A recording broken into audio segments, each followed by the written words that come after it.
അന്നും 2016 നിയമസഭാ തെരഞ്ഞെടുപ്പിൽ വട്ടിയൂർക്കാവിൽ ഞങ്ങൾ 3-ാം സ്ഥാനത്തായിരുന്നു. പക്ഷേ 2019 നിയമസഭാ ഉപതെരഞ്ഞെടുപ്പിൽ ഞങ്ങൾ വിജയിച്ചു. പാലക്കാട് നിയമസഭാ തെരഞ്ഞെടുപ്പിൽ 2021 ഞങ്ങൾ 3-ാം സ്ഥാനത്തായിരുന്നു. വട്ടിയൂർക്കാവ് MLA MP ആയതിൻ്റെ ഭാഗമായി ഉപതെരഞ്ഞെടുപ്പ് നടന്നതുപോലെ തന്നെ പാലക്കാട് MLA MP ആയതിൻ്റെ ഭാഗമായി നടക്കുന്ന ഉപതെരഞ്ഞെടുപ്പിൽ വട്ടിയൂർക്കാവിൻ്റെ വേർഷൻ 2 ആയി പാലക്കാട് മാറും.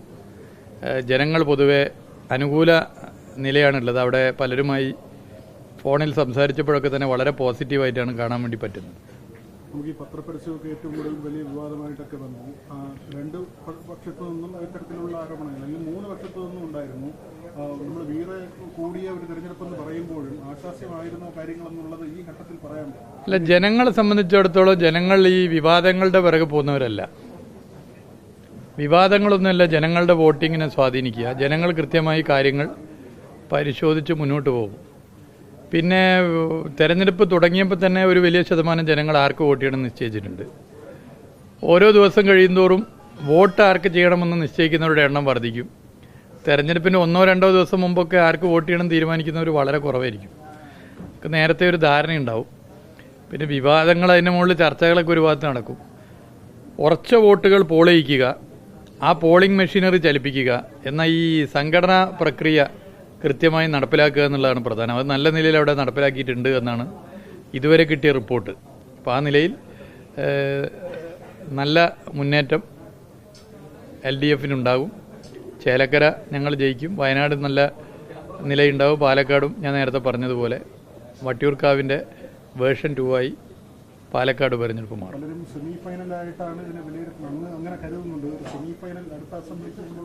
അല്ല, ഇതിൽ നമ്മൾ മനസ്സിലാക്കേണ്ട കാര്യം, LDF-ന്റെ സ്ഥാനാർത്ഥി ഡോക്ടർ P. സെറിൻ വളരെ സജീവമായി വലതുപക്ഷ രാഷ്ട്രീയം പ്രചരിപ്പിക്കാൻ നേതൃത്വം കൊടുത്ത ഒരാളാണ്.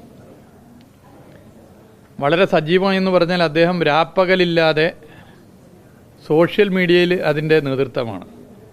KPCC സോഷ്യൽ മീഡിയ പ്രസിഡൻ്റായിരുന്നു അദ്ദേഹം.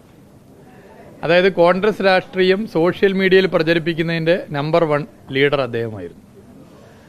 അദ്ദേഹം ഇപ്പോൾ രാഷ്ട്രീയ നിലപാടുകൾ കൈക്കൊണ്ടതിൻ്റെ ഭാഗമായി അതിൽ നിന്നും വിട്ടുവന്നിരിക്കുകയാണ്.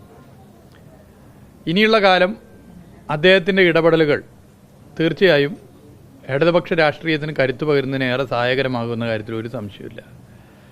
അദ്ദേഹത്തിൻ്റെ ഇടപെടലുകൾ കരുത്തുറ്റ ഇടപെടലുകൾ എന്നുള്ളതോടൊപ്പം തന്നെ പുതിയ സെറിന്മാർ കേരളത്തിൽ ഇനിയുള്ള ഓരോ ദിവസവും ഉണ്ടാവും. KPCC പ്രസിഡന്റ് വാക്ക് കടെടുത്ത് പറഞ്ഞ പ്രാണികൾ, ഒരുപാട് പ്രാണികൾ ഇനി ഇടതുപക്ഷത്തേക്ക് വന്നുകൊണ്ടേയിരിക്കും. പ്രാണികളുടെ ഒരു ഘോഷയാത്ര തന്നെ ഉണ്ടാവും. പ്രാണികളുടെ ഒരു ഘോഷയാത്ര ഞാൻ നേരത്തെ പറഞ്ഞുകൊണ്ട് അത് മാറ്റുകയാണ്. പ്രാണികളുടെ ഒരു വലിയ മാർച്ച്, ലോങ് മാർച്ച് ഇനി 2026 നിയമസഭാ തെരഞ്ഞെടുപ്പ് വരെ കണ്ടുകൊണ്ടേയിരിക്കും. അതിൽ നമ്മൾ ഒരിക്കലും പ്രതീക്ഷിക്കാത്ത നല്ല നല്ല വലിയ പ്രാണികളും ഇതുപോലെയുള്ള പ്രാണികളുണ്ടാവും. ഒരുപാട് സെറിന്മാരുണ്ടാവും, ഒരുപാട് അനിൽകുമാർമാരുണ്ടാവും, ഒരുപാട് പ്രശാന്ത്മാരുണ്ടാകും. മതനിരപേക്ഷ മനസ്സുള്ളവർക്ക് വിശ്വസിച്ച് നിൽക്കാൻ വേണ്ടി പറ്റുന്ന പാർട്ടിയല്ല കോൺഗ്രസ് എന്ന പ്രഖ്യാപനം കൂടിയാണ് സെറിൻ്റെ സ്ഥാനാർത്ഥിത്വം. അതാണ് ഇതിലെ ഏറ്റവും വലിയ രാഷ്ട്രീയ വിജയം. അതെ അതെ അതെ വളരെ പ്രത്യേകതയുണ്ട്. ടൂറിസം സെക്ടറിനെ സംബന്ധിച്ചിടത്തോളം ഇതിനൊരു പ്രാധാന്യമുണ്ട്. ഒന്ന്, വിവിധ രാജ്യങ്ങളിൽ നിന്നുള്ള കലാകാരന്മാർ ദിവസങ്ങളോളം അവിടെയുണ്ട്, ഈ ഫെസ്റ്റിനകത്ത് പങ്കെടുക്കുന്നു എന്നുള്ളത് പോലെ തന്നെ ആളുകൾക്ക് ക്യാമ്പ് ചെയ്യാനുള്ള നല്ല ഹട്ടുണ്ട്. നമ്മൾ പുറത്തുനിന്ന് നോക്കിയാൽ പേടിയാവും, ഇതിൻ്റെ ഉള്ളിൽ കിടന്നാൽ ശ്വാസം മുട്ടി ചാവുമെന്ന്. പക്ഷേ തലേൻ്റെ ഉള്ളിലേക്ക് ഇട്ട് നോക്കിയാൽ ഒരു കുഴപ്പമില്ല, അതിനുള്ള സജ്ജീകരണങ്ങളൊക്കെ ഉണ്ട്.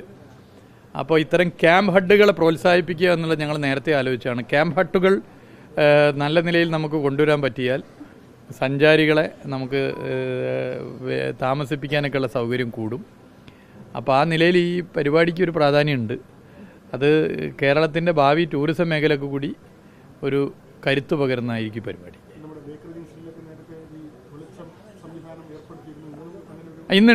ഇന്നുണ്ട് ദീപാലങ്കൃതമായ പാലങ്ങൾ കേരളത്തിലാകെ വ്യാപിപ്പിക്കുക എന്നുള്ളതാണ്. അതൊക്കെ ഒരു ടൂറിസ്റ്റ് ഡെസ്റ്റിനേഷനായി മാറും. പിന്നെ പുറത്തുനിന്ന് വരുന്നൊരു സഞ്ചാരിയെ സംബന്ധിച്ചിടത്തോളം പിന്നെയും ഇവിടെ വരാൻ തോന്നും. പാരീസ് നഗരത്തിലേക്ക് ആളുകൾ കൂടുതൽ വരുന്നതിൻ്റെ ഒരു കാരണം ദീപാലങ്കൃതമായ പാലങ്ങളാണെന്ന് നേരത്തെ ഞാൻ വായിച്ചിട്ടുണ്ട്. അപ്പോൾ കേരളത്തിലെ പാലങ്ങളെ ദീപാലങ്കൃതമായ പാലങ്ങളാക്കി മാറ്റുക, അതിനെല്ലാവരുടെയും സഹകരണം എല്ലാവരെയും കോർത്തിണക്കിക്കൊണ്ടുള്ള ഇടപെടലാണ് ഉദ്ദേശിക്കുന്നത്. ഇന്നിപ്പോൾ അതിൻ്റെ ഒരു ഉദ്ഘാടനം നടക്കുന്നുണ്ട്.